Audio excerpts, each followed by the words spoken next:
হে জগতবাসী, আজ আমি শামীম আলী চিশতি আপনাদের সামনে যে আলোচনাটি নিয়ে আসলাম সেই আলোচনাটি হলো যে একজন নারী কয়জন পুরুষ রাখতে পারে। তবে হে জগতবাসী, আমাদের এই হেডলাইন বা আপনারা প্রথম যখন ভিডিওটি দেখতে যাবেন তখন এর আগে দিয়ে এই কথাটি পেয়েছেন যে একজন নারী কয়জন পুরুষকে রাখতে পারে।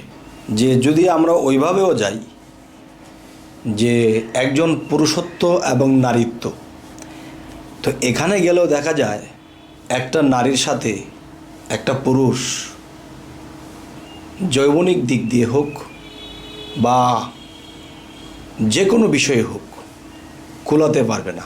কেননা সৃষ্টিকর্তা যখন তাদেরকে সৃষ্টি করা হয়েছে নারীকুলকে, তখন সৃষ্টিকর্তাকে জিজ্ঞাসা করা হয়েছিল যে আপনি পুরুষ খুব অল্প সময়ে আকৃতি ধারণ করালেন, সৃষ্টি করলেন, কিন্তু নারী যে শক্তিটা বা নারী যে দেহটা, এটাকে সৃষ্টি করতে আপনি একটু সময় নিলেন, এর কারণ কি? তখন বলল যে তার মধ্যে কিছু ক্ষমতা আছে, যেই ক্ষমতাগুলো একটু দীর্ঘায়ু করে দেওয়া হয়েছে, যার ফলে একটা সংসারে মেনটেন করা বা যে কোনো একটা বিষয় তারা চোখের পানি মুছে আর কাজ করে শেষ করে ফেলে। আরেকজন পুরুষ লোক তা পারে না। এবং যৌবনিক দিক দিয়ে গেলেও বেশিরভাগ পুরুষ এখানে পারে না। কেন পারে না? যে তাদের কাছে এই ক্ষমতাগুলো দিয়েই সৃষ্টি করা হয়েছে। যাই হোক, আমরা যেই স্টেজের বা যেই স্তরের লোক আমরা অত খারাপভাবে আপনাদেরকে আলাপ শোনাতে পারবো না। এতটুকু আলোচনায় এই সাইডটা বুঝে নেবেন, আর বাকি আলোচনাটা শুনে নিন, বুঝে নিন ইনশাআল্লাহ। তবে কি কিছু কিছু কথা মানুষ যখন না বোঝে তখন মনের মধ্যে লাগে ব্যথা। তবে আমি আপনাদের সামনে ভেঙে দেব আজকের এই কথা। যেমন এরকম বলা যায় যে একজন নারী কয়জন পুরুষকে রাখতে পারে। আমি বলবো কি, একজন নারী কোটি কোটি মিলিয়ন মিলিয়ন পুরুষ রাখতে পারে। তাহলে নারীটাকেও চিনতে হবে। তবে উপর থেকে আস্তে আস্তে নিচের দিকে আসব, যে শেষে দেখি যে একজন নারী কয়জন পুরুষকে ধারণ ক্ষমতা করে রাখতে পারে। সেটি হলো যেমন মহাবিশ্ব ব্রহ্মাণ্ড। এই মহাবিশ্ব ব্রহ্মাণ্ডটি আল্লাহর সৃষ্টি, এবং এই মহাবিশ্ব ব্রহ্মাণ্ডটা নারী এবং নারী শক্তি থেকেই এই মহাবিশ্ব ব্রহ্মাণ্ডটা সৃষ্টি করা হয়েছে। এবং এই মহাবিশ্ব ব্রহ্মাণ্ডের বাহিরে এবং ভিতরে কে বিরাজ করেন? আল্লাহ বিরাজ করেন, পরমাত্মা বিরাজ করেন। তাহলে এই পৃথিবীতে কোটি কোটি পুরুষরা থাকে, পুরুষরূপী মানুষেরা থাকে। সকলকে পুরুষ বলতে পারবো না, কেননা পুরুষত্ব অর্জন করতে হয়। যে এই মিলিয়ন মিলিয়ন পুরুষ এই বিশ্ব ব্রহ্মাণ্ডের ভিতরে থাকতেছে, চলতেছে, এদের ভার বহন কে করতেছে? এদের ভার বহন করতেছে পরমা প্রকৃতি। আর এই প্রকৃতি হলো নারী। আর নারী কি সুন্দর, প্রকৃতি সুন্দর। তাই আমি বলবো যে এই পরমা প্রকৃতি যাকে বলা হয়, এটাই বিশ্ব ব্রহ্মাণ্ড, আকাশ, জমিন, পাতাল, এই সমস্ত কিছু নিয়ে একটা প্রকৃতি। এবং দেখা যায় এই প্রকৃতির ভিতরে আমরা জন্ম নিয়ে এসেছি। তো এখন দেখবেন যে ক্ষুদ্রের ভিতরে ক্ষুদ্র, ক্ষুদ্রের ভিতরে ক্ষুদ্র। তাহলে মহাবিশ্বটা যদি মহামানব হয়ে থাকে, তাহলে একজন মানুষ ক্ষুদ্র মানুষ। যেমন একটা মানুষের দেহের মধ্যে যদি যাই, তখন দেখা যায় কি যে রক্তের মধ্যে কীট আছে, আর সেগুলো ছাকনা দিয়ে যখন যৌবনপ্রাপ্ত হওয়ার পরে এখান থেকে আরেকটা পদার্থ আসে, সেখানে একটা ফোঁটা থেকে ৪৬ লক্ষ কীটেরও বেশি থাকে। তাহলে ২৪ ফোঁটাতে দেখা যায় এখানে কোটি কোটি জীব। আর একটা কীট যদি মায়ের গর্ভে চলে যায় তাহলে একটা সন্তান ধারণ করে। যদি দুইটা কীট চলে যায় তাহলে দুইটা সন্তান ধারণ করে। তাহলে এই পৃথিবীতে দেখা গেছে একজন নারী ১৫ জন ২০ জন পুরুষ ব্যক্তিকেও জন্ম দিতে পারে।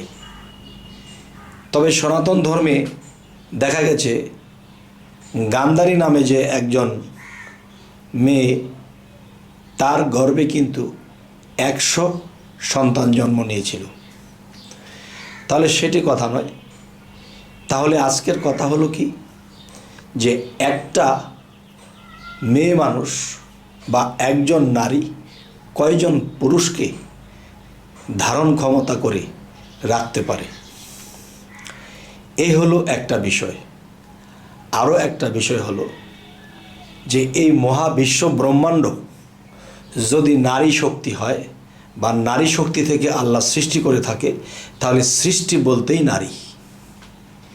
তাহলে এই সৃষ্টির ভিতরে আমরা আবার জন্ম নিয়ে এসেছি, জন্ম এবং সৃষ্টির মাধ্যমে এসেছি। কেমন? আমাদের দেহটা জন্ম নিয়েছে, কিন্তু আমাদের আত্মাটা সৃষ্টি হয়ে এসেছে। তাহলে জন্ম এবং সৃষ্টি, এই মানব দেহটা নিয়ে আমরা উভয়ই আছি। তবে এই পৃথিবীর সমস্ত মানুষই নারী শক্তি থেকেই এই দেহের সৃষ্টি হয়েছে এবং পুরুষ শক্তি থেকে আত্মার সৃষ্টি হয়েছে। যাই হোক, আজকের যে কথাগুলো, যে একটা মানব দেহটাই মাটির দেহ, এটাই নারী শক্তি। তাহলে এই নারীর মধ্যে কি হচ্ছে? রক্তের মধ্যে কীট বহন করা হচ্ছে এবং কৃমি আছে মানুষের দেহে, তা বহন করা হচ্ছে। এবং আধ্যাত্মিক জগতে যদি যাই, দেব দেবতা, অসুর, ফেরেশতা এবং বিভিন্ন আত্মা মানব দেহে বসত করে থাকে। আর এর ভার বহন কে করতেছে? এই জীব দেহটা। জীব হলো নারী, পরম হলো পুরুষ। তাহলে এই জীব দেহটা এগুলা ভার বহন করতেছে। কীরকম? যেমন আপনার শরীরে যদি একটা উকুন থাকে, এই উকুনেরও কিন্তু একটা আত্মা আছে এবং এই উকুনটা আপনার দেহ ভার বহন করতেছে। আপনার দেহের ভিতরে কৃমি আছে, এগুলোও কিন্তু আপনার দেহ এগুলার ভার বহন করতেছে। আপনার রক্তের মধ্যে কীট, এগুলোও কিন্তু আপনার দেহ ভার বহন করতেছে। আর এই কীট গুণে কি শেষ করা সম্ভব? তাহলে এই মহাবিশ্ব ব্রহ্মাণ্ডে যা কিছু আছে তা আছে মানব ভাণ্ডে। কিভাবে? এইভাবে। তবে আজকের যে মূলত আলোচনা, সেটি হলো কি, একজন নারী কয়জন পুরুষকে রাখতে পারে বা ধরে রাখতে পারে বা ধারণ ক্ষমতা করে রাখতে পারে। তবে আমাদের এই কথাগুলোর একটু প্যাচ রাখা হয়। কীরকম? যেমন একজন নারী কয়জন পুরুষকে ধারণ করে রাখতে পারে, এই কথাটা একটা বিষয়। আর একজন নারী কয়জন পুরুষ রাখতে পারে, এই কথার মধ্যে একটা রহস্য থেকে যায়। কেমন? যেটা মানুষে খারাপ দিকে নিয়ে যাবে। কিন্তু মূলত কথাটা কি, যে কয়জন পুরুষকে ধারণ করতে পারে। ধারণ কি? যেমন একটা মা যখন একটা সন্তান জন্ম দেয়, এই সন্তান সেই মায়ের গর্ভে ধারণ করেছে, গর্ভ ধারণ করেছে। তাহলে বোঝা গেল কি, এরকম ২০ জন ২৫ জন সন্তান জন্ম দেওয়ার ক্ষমতা একজন মা রাখে।